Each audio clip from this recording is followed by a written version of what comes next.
Bonjour à toutes et à tous et merci d'être avec nous dans ce nouveau journal de la rédaction, une co-présentation avec Uverson Kabwaba. Bonjour Uverson. Bonjour Luisette. Voici les titres de ce journal. Les Zambiens se sont rendus aux urnes aujourd'hui pour élire leur président et leur représentant au Parlement, un scrutin où le sortant Hakainde Hichilema, fort du redressement économique du pays, brigue un second mandat face à un opposant qui se représente en défenseur des 70% d'habitants. Près de 9 millions de Zambiens sont attendus aux urnes.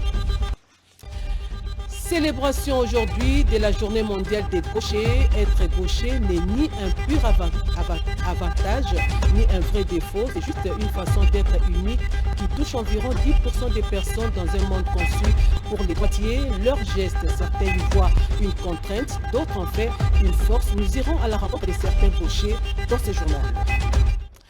Voilà tout pour le titre encore une fois et heureuse de vous retrouver pour cette édition de la mi-journée.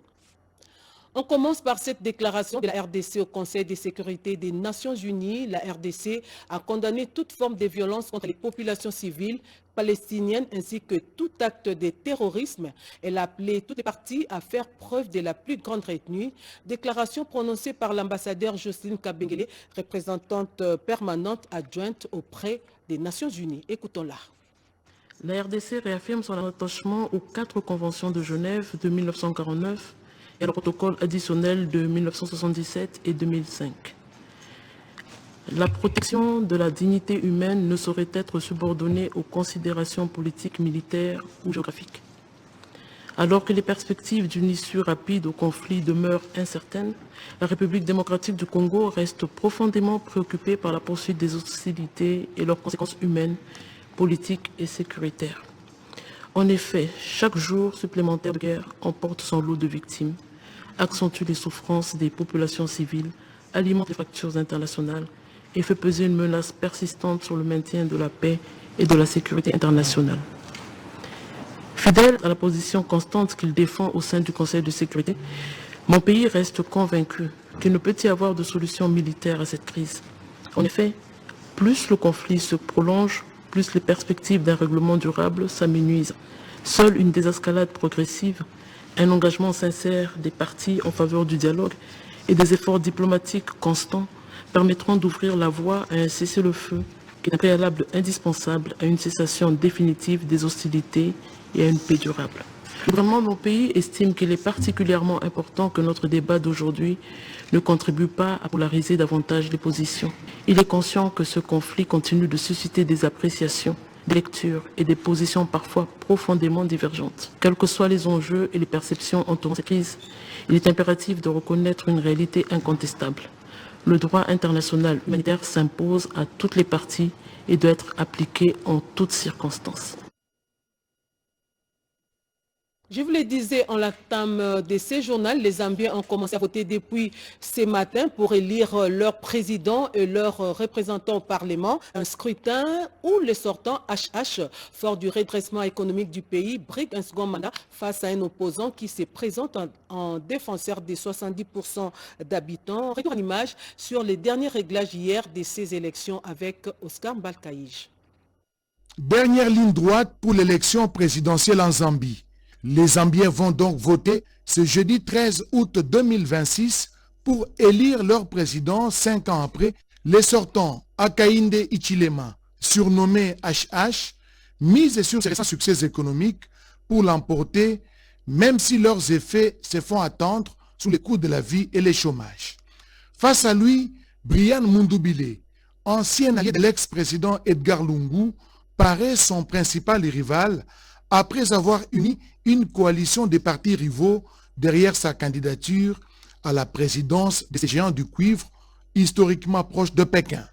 Pays d'Afrique australe, la Zambie est le 2e producteur du continent d'or rouge et le 8e au monde. Un métal indispensable au réseau électrique, centre de données et véhicules électriques. Malgré également un certain potentiel de ressources en cobalt, nickel et manganèse, les pays demeurent en proie à une pauvreté persistante, au chômage et à la hausse des prix des denrées alimentaires. Plus de 70% de la population sur les 22 millions d'habitants vit avec moins de $3 américains par jour selon la Banque mondiale. Lors d'une campagne marquée par des heurts, l'opposition a tenté de capitaliser sur les mécontentements d'une partie de la population pour tenter de séduire une majorité de 8,7 millions d'électeurs et revenir sur le devant de la scène. Je l'ai dit en titre, Le Monde célèbre aujourd'hui la journée des gauchers. Ces derniers ne représentent que 10% de la population dans un monde largement conçu pour les droitiers. À travers ces reportages, découvrons ces talents qui ont refusé d'échanger de mains ou de pieds face à des outils conçus pour les droitiers. Eric Kabamba les a rencontrés. Quand un rond coiffe, il doit surmonter plusieurs obstacles. Coiffé avec la main gauche, nous avons des outils qui sont assez tranchants. Il faut vraiment beaucoup de délicatesse pour ne pas blesser le client. Toucher les ciseaux, la tondeuse ou le peigne, pour ce coiffeur gaucher, devient un véritable casse-tête. La plus grande difficulté que je rencontre, c'est dans la partie gauche du client. Il avance avec précaution. Chaque geste demande davantage de temps et de concentration. Avec ces outils de travail, la difficulté est bien réelle. Le coiffeur reconnaît être parfois lent et avoir du mal à réaliser certains gestes. Conséquence, les clients doivent s'armer parfois de patience avant de voir leur coupe prendre forme. Je suis pas trop rapide. Mais être gaucher ne signifie pas forcément avoir du mal à tout faire. Dans un monde largement conçu pour les droitiers, couteau dans la main gauche, des oignons sous la lame et aucun geste hésitant pour Érudit Kitutu. Chez ces dames, la main gauche semble avoir trouvé tous ses repères. Pour elle, la main gauche n'est pas un handicap, bien au contraire, elle lui permet de cuisiner avec aisance. Il n'y a rien, je trouve ça, il n'y a pas de complications, il n'y a aucune difficulté, en tout cas que je trouve. Elle affirme être parfaitement à l'aise avec tous les ustensiles de cuisine. Déjà avec ce couteau qui est tranchant, vous avez vu comment la manière dont j'ai coupé mes épices, donc c'est facile pour moi, donc ce n'est pas avec des risques. Et cette préférence ne s'arrête pas à la cuisine. Une fois à la table, c'est encore la main gauche qui prend le relais. Pourtant, une difficulté subsiste. À l'écriture, Érudit Kitutu est obligé d'incliner son papier ou son bloc-notes pour faciliter son geste. Sur un terrain de football, le pied gauche peut devenir un véritable atout. À 10 ans seulement, Donnel Barouti conduit aisément son ballon. Il jongle et réceptionne les ballons, principalement du pied gauche. Contrainte pour certains, aisance pour d'autres, avantage parfois pour certains. Être gaucher, ce n'est pas faire moins bien, c'est simplement apprendre à faire les choses autrement. Autre chose, près de 7000 jeunes entrepreneurs sur 17 000 candidats viennent de bénéficier d'une subvention du gouvernement congolais, et ce, après avoir participé au concours du plan d'affaires Transform Copa, nouvelle entreprise cohorte sous la direction de l'unité de coordination du projet Transform. Retour sur cette cérémonie de la présentation des lauréats avec Mireille Ndeke. Beaucoup d'appelés, mais peu d'élus. Sur plus de 17 000 candidats, juste 7 000 ont été triés après un travail laborieux présenté par chaque entrepreneur et ont postulé au concours du plan d'affaires Transform Copa. On pouvait lire l'émotion sur le visage des bénéficiaires qui vont désormais pouvoir accroître leur business, et ce grâce à une subvention de l'État à travers le projet Transform de la Banque mondiale. Cette cérémonie de la présentation des lauréats du concours du plan d'affaires Transform Copa, nouvelles entreprises et cohorte 1, sous la direction de l'unité de coordination du dit projet, a connu la présence du ministre des tutelles, le ministre Justin Kalumba Mwanangongo, qui a réitéré son engagement à poursuivre son accompagnement pour répondre à la vision du chef de l'État, celle de créer les millionnaires congolais. C'est des entreprises qui vont affronter maintenant le monde professionnel, qui vont devoir s'affirmer par rapport à une autre forme de compétitivité. Et donc, il faut faire en sorte que finalement ces entreprises puissent survivre. Pour les coordonnateurs du projet, Alexis Mangala, les efforts fournis par les entrepreneurs congolais méritent d'être reconnus. Notre ambition est plus grande. Faire émerger une nouvelle génération d'entrepreneurs congolais capables d'innover, de croître, de créer des emplois et de bâtir des entreprises durables. Un signal fort pour les bénéficiaires et aussi une motivation pour les jeunes entrepreneurs porteurs de projets. Il s'y est dénoté que ce concours a regroupé les candidats venant de plusieurs villes de la République démocratique du Congo. Le coordonnateur a ainsi fait appel à tous les acteurs de l'écosystème à accompagner les entrepreneurs dans un esprit de transparence et d'éthique. Le comité conjoint de coordination du projet de renforcement de la surveillance Une santé pour la détection précoce, alerte et réponse aux épidémies en République démocratique du Congo et en Zambie a tenu sa réunion. L'objectif est de fournir des orientations stratégiques et d'examiner les progrès pour la mise en œuvre du projet. En fait, avec Bobette Ngalisamba et Anastasie Doumbou.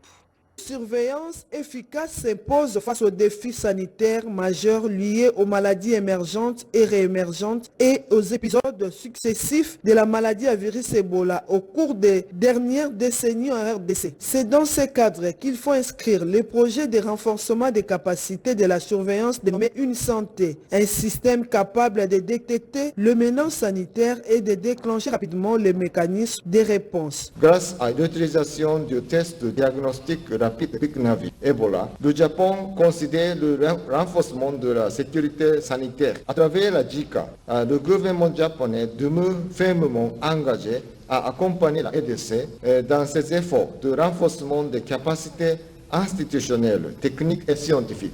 Le présent projet vient consolider les acquis de cette expérience de terrain et les leçons apprises du précédent projet SATREP sur la recherche épidémiologique sur les zoonoses virales. Il s'inscrit dans le cadre du renforcement non seulement du partenariat existant, mais surtout des capacités de détection rapide et précoce des menaces de santé publique, composante indispensable à une surveillance optimale. Au cours de la toute première réunion du comité conjoint de coordination, il était question d'approuver le cadre de mise en œuvre du projet, le plan de travail annuel et de lancer officiellement les activités du projet. Lancé en avril dernier, ce projet de 5 ans du gouvernement japonais par l'entremise de la JICA concerne l'RDC et la Zambie avec la participation des parties prenantes impliquées dans les diagnostics, la recherche et la lutte contre les maladies virales zoonotiques. En tournée à Fataki, dans les territoires des Djougou, nous sommes là en Ituri. Le gouverneur militaire de cette province sous état de siège a appelé la population à déposer les armes. Le général-major Kassongo Moulumba a également sensibilisé les fidèles de la paroisse locale sur les mesures barrières contre la maladie à virus Ebola. Junior Selemani, reportage. Nouvelle étape pour le gouverneur militaire et commandant des opérations en Ituri. C'est à la paroisse catholique de Fataki que le général-major Kassongo Batoka Gabi a entamé la deuxième journée de son itinérance dans le territoire de Djougou. Après une homélie axée sur l'amour du prochain, l'autorité provinciale a rappelé qu'il y a un temps pour tout, lançant un vibrant appel à la solidarité et surtout au dépôt immédiat des armes par tous les détenteurs illégaux. C'est le moment est arrivé de déposer les armes. La vie durable n'est pas dans les groupes armés. La vie durable se trouve dans l'éducation, se trouve aussi dans les commerces.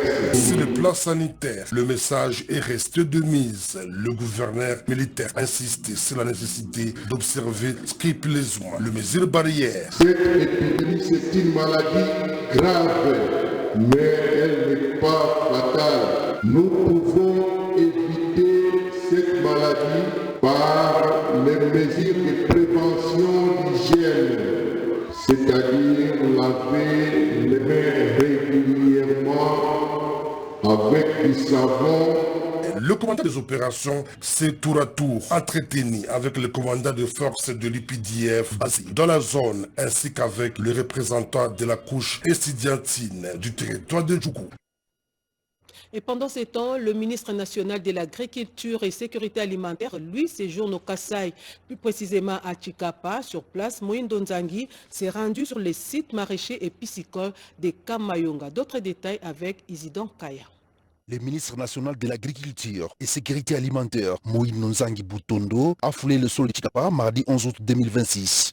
Dès sa descente d'avion, le ministre s'est rendu sur le site maraîcher et piscicole de Kamanyonga dans le cadre des activités du projet Tudienzele mis en œuvre par l'agence Adventiste d'aide et de développement ADRA en sigle avec les financements du gouvernement américain.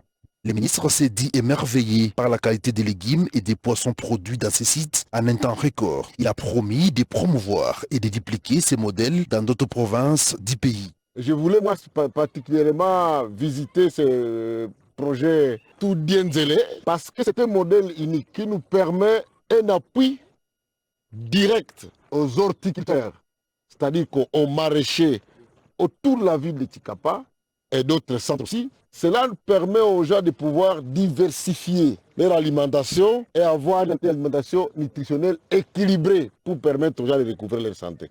Maury Touré est chargé de l'agriculture et de l'accès aux revenus au sein d'ADRA. Quelques besoins ont été ressortis, notamment l'accès aux semences de qualité et aussi l'extension des systèmes d'irrigation que nous sommes en train de mettre en place. Ce sont des projets pilotes et comme le ministre l'a dit, il est prêt à appuyer ces initiatives-là afin que vraiment le maximum de participants puissent bénéficier de ces appuis. Au total, 721 000 personnes participent à ces projets qui visent à améliorer durablement la sécurité alimentaire et nutritionnelle, ainsi que les conditions économiques des ménages vulnérables de la province du Kasaï.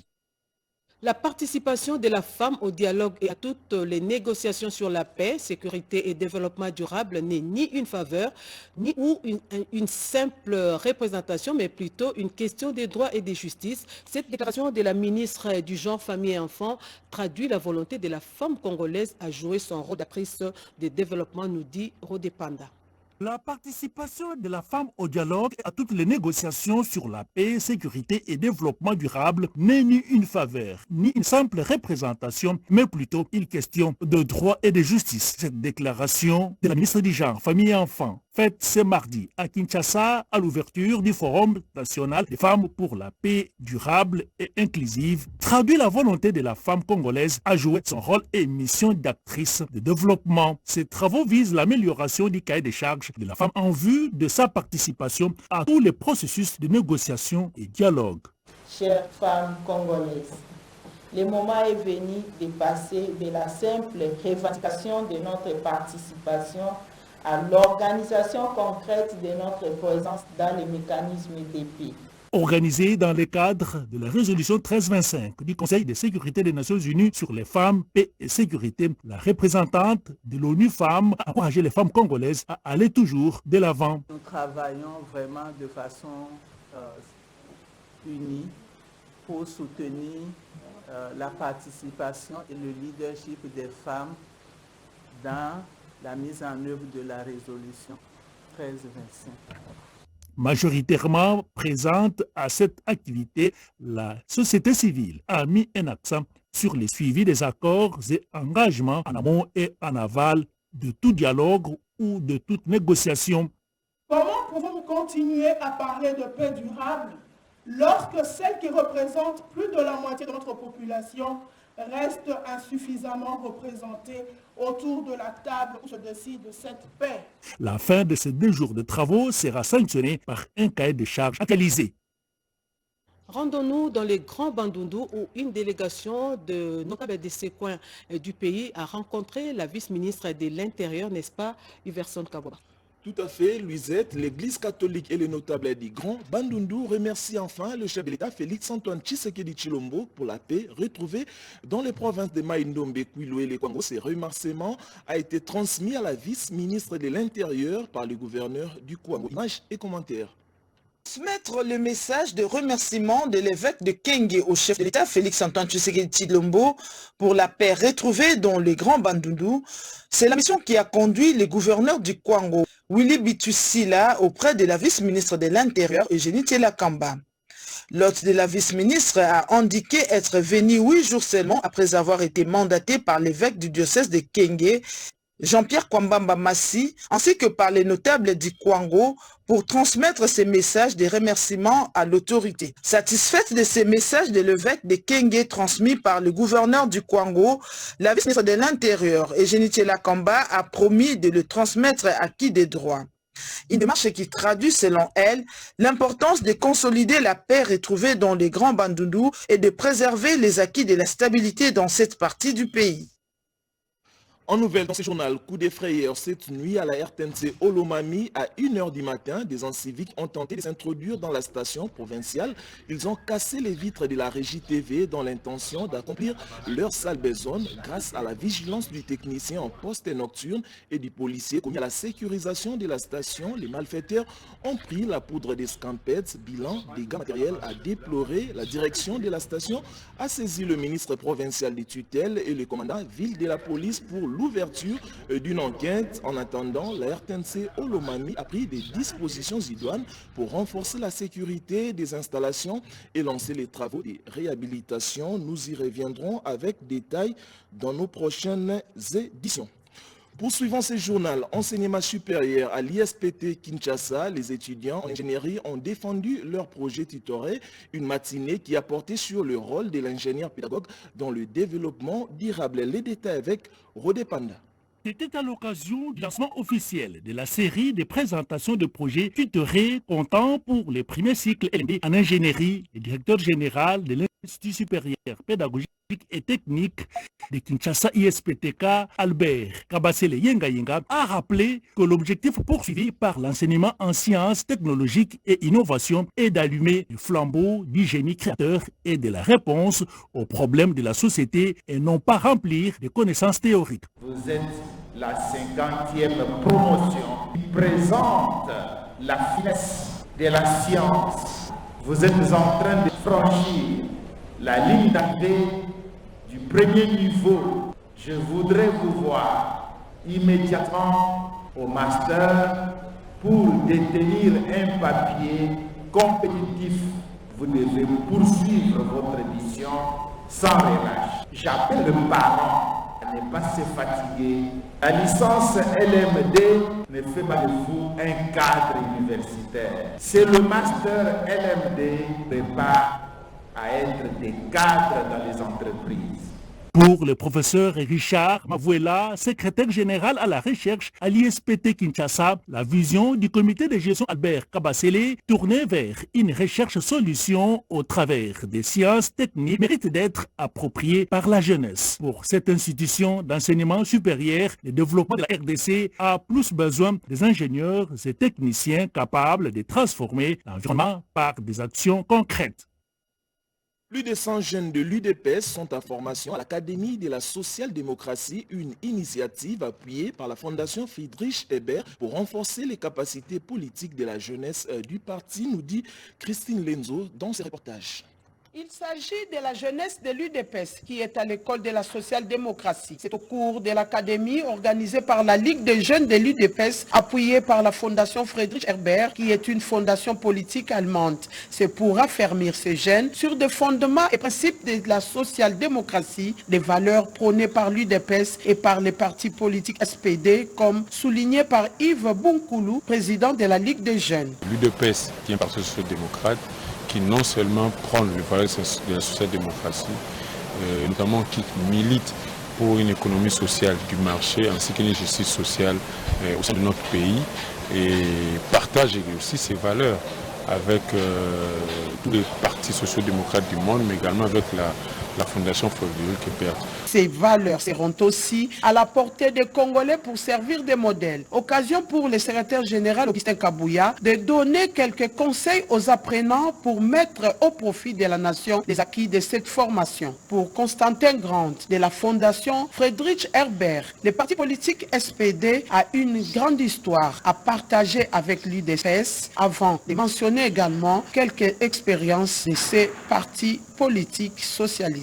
L'Allemagne et la RDC souvent n'est pas évident ou à l'ordre du jour. Toutefois, on a des expériences. On a le parti SPD que nous représentons ici en RDC et la plus ancienne parti politique en Allemagne. Et évidemment, on a une large histoire, une grande histoire à partager au profit du parti UDPS. Les discussions démarrées ce mercredi 12 août se poursuivront jusqu'à jeudi 13 août 2026 à CEPAS.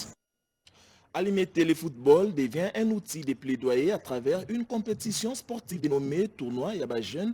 Maître Isaac Mukendi mobilise la jeunesse des 14 quartiers de cette municipalité. Objectif, passer un message du plaidoyer pour obtenir la construction d'un stade municipal dans cette commune. Juste après ce reportage de Chimendondo, nous allons poursuivre ce journal avec Louisette Ntsakala.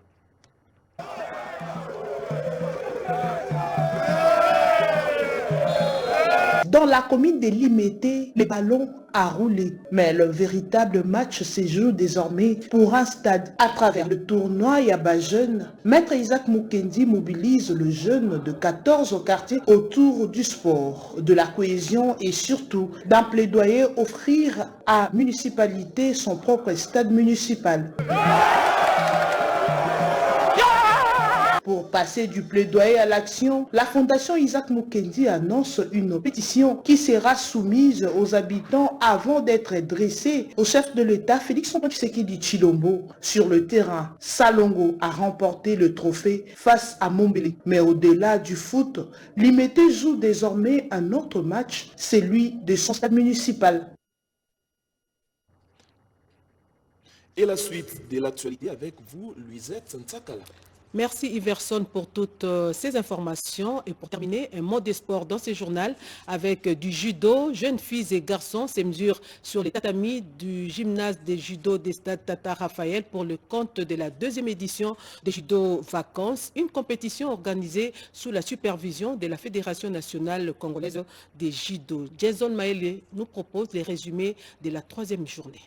Sur le tatami, chaque chute est une leçon et chaque relèvement, une victoire. Le mardi 11 août dernier, le gymnase de judo du stade Tata Raphaël a encore une fois refusé de se vider. Sur les 3 tatamis, les jeunes judokas ont enchaîné les combats sous les regards attentifs des parents, des encadreurs et des passionnés. Depuis le dimanche, Judo Vacances rassemble des milliers de jeunes autour d'une même passion. Pour cette 2e édition, ils sont plus de 3000 participants venus des différents quartiers de Kinshasa et du Congo central. Lors de cette 3e journée, chacun avait son objectif. Pour les uns, il fallait confirmer les progrès réalisés à l'entraînement. Pour les autres, il s'agissait simplement de découvrir l'univers de la compétition et de goûter pour la première fois à cette adrénaline propre au tatami. Et dans les tribunes, l'engouement des familles témoigne de l'intérêt suscité par cette initiative portée par l'ASBL Initiative Judo RDC sous la conduite de maître Nicolas Lianzali Kwale. Mais à Judo Vacances, la victoire ne se mesure pas uniquement au nombre de combats remportés, car avant d'être un sport de confrontation, le judo est aussi une école de comportement. Apprendre à saluer, respecter son adversaire, accepter la défaite et avoir la force de recommencer. 3 jours déjà, le rythme ne faiblit pas. Les combats vont se poursuivre, mais aussi les séances d'apprentissage et de perfectionnement. Les amis venaient nombreux pour faire le judo pour bien se défendre. Judo Vacances se poursuit jusqu'au 22 août au stade Tata Raphaël, une 2e édition qui grandit et une jeunesse congolaise qui, elle aussi, apprend à grandir par le sport. Madame, Messieurs, c'était un réel plaisir pour nous, Iverson Kababa et moi, de vous tenir compagnie à travers cette édition de la mi-journée.